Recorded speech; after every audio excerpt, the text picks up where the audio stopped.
ज्येष्ठ पूर्णिमा आ रही है, बन रहे हैं एक साथ कई शुभ संयोग। क्या आप भी रखने वाले हैं ये व्रत? जान लीजिए, माँ लक्ष्मी को अति प्रिय है ये तिथि। ज्येष्ठ अमावस्या के दिन जिस तरह से सुहागिनें अपने पति की लंबी आयु के लिए व्रत उपवास रखती हैं, बरगद के पेड़ में जल डालती है, ठीक उसी तरह देश के कुछ हिस्सों में ज्येष्ठ पूर्णिमा के दिन भी कई सुहागिनें अपने पति के लिए पूर्णिमा का व्रत रखती हैं और वट वृक्ष में जल देती हैं। जेठ पूर्णिमा या जेठ पूर्णमासी के नाम से जानी जाने वाली पूर्णिमा के दिन स्नान दान करने का बड़ा महत्व है। शास्त्रों में इस दिन पीपल के वृक्ष में होता है माँ लक्ष्मी का आगमन। गर्भवती है, आँखों की ज्योति कमजोर है, जीवन में कलह है या धन संबंधी समस्याओं का सामना करना पड़ रहा है, तो पूर्णिमा का ये शुभ दिन आपके लिए लाया है सुख सौभाग्य प्राप्त करने का अवसर। जाने कौन से है वो अचूक उपाय जिसे करने से जीवन में आने वाली सभी समस्याओं से मिनटों में मिलेगी मुक्ति। लेकिन इससे पहले जान ले कि आखिर कब है ज्येष्ठ पूर्णिमा,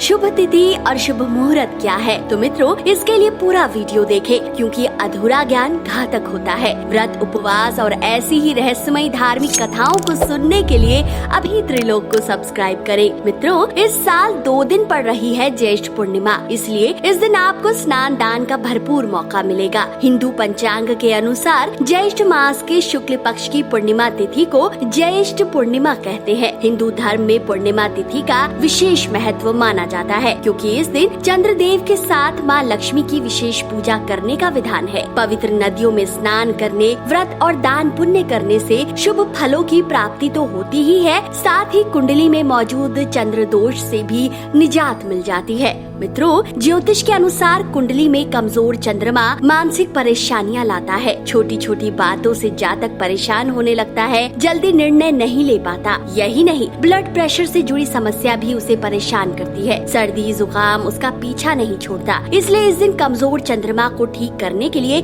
विशेष अनुष्ठान संपन्न किए जाते हैं। तो आखिर कब है ज्येष्ठ पूर्णिमा की तिथि, शुभ मुहूर्त क्या है और कब है चंद्रोदय का समय? मित्रों, हिंदू पंचांग के अनुसार ज्येष्ठ माह में ज्येष्ठ पूर्णिमा 3 जून शनिवार को सुबह 11:16 से आरंभ हो जाएगी, जो अगले दिन यानी 4 जून को रविवार को सुबह 9:11 तक रहने वाली है। उदया तिथि के अनुसार 3 जून से पूर्णिमा का व्रत रखा जाएगा। शास्त्रों में कहा गया है कि जिस रात को चंद्रमा होता है उस दिन व्रत रखा जाता है, जिसे चंद्र व्यापिनी पूर्णिमा तिथि कहा जाता है। इस साल ये तिथि 3 जून को पड़ रही है, लेकिन आप स्नान दान 4 जून को सुबह के समय कर सकते हैं। अब इस दिन शुभ योग की बात कर लेते हैं। इस बार ज्येष्ठ पूर्णिमा व्रत के दिन एक साथ 3 शुभ योग लग रहे हैं। रवि योग सुबह 5:23 से 6:16 तक रहेगा। शिव योग सुबह से लेकर दोपहर 2:48 तक रहेगा, जबकि इसके बाद सिद्ध योग आरंभ हो जाएगा। सुबह 11:59 तक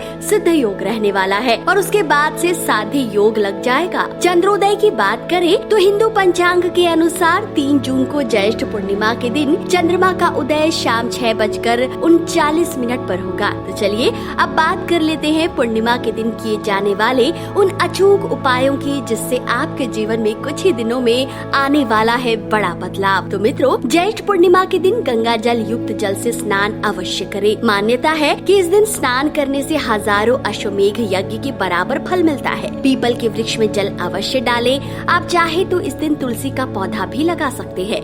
यही नहीं, इस पूर्णिमा आप सुबह सुबह हल्दी में थोड़ा गंगा जल मिलाकर अपने घर के प्रवेश द्वार पर स्वास्तिक का चिन्ह अवश्य बनाएं। इस दिन घर के मुख्य दरवाजे पर आम या अशोक के पत्तों का तोरण बनाकर भी अवश्य सजाएं। इस दिन किसी शिव मंदिर भी अवश्य जाएं। भगवान भोले पर शहद, कच्चा दूध, बेलपत्र, शम्मी पत्र और फूल अवश्य चढ़ाएं। इस दिन माँ लक्ष्मी को खीर अवश्य अर्पित करें। उनकी प्रतिमा पर इस दिन 11 कौड़ियाँ चढ़ाकर हल्दी से तिलक करें। अगले दिन इन कौड़ियों को किसी लाल कपड़े में बांधकर धन की तिजोरी में रखने से कभी पैसों की कमी नहीं होती। यही नहीं, इस दिन आप अपने घर में भगवान सत्यनारायण की पूजा करवा सकते हैं। अगर ऐसा संभव ना हो तो आप इसी दिन 900 ग्राम चने की दाल को भगवान सत्यनारायण के चरणों से स्पर्श करवाकर किसी ब्राह्मण को दान कर सकते हैं। इसके अलावा आप इस दिन चंद्रमा से जुड़ी सफेद चीजों जैसे शक्कर, दूध, दही, चावल का दान करें। ज्येष्ठ माह है, इसलिए गर्मी अपने चरम पर होगी।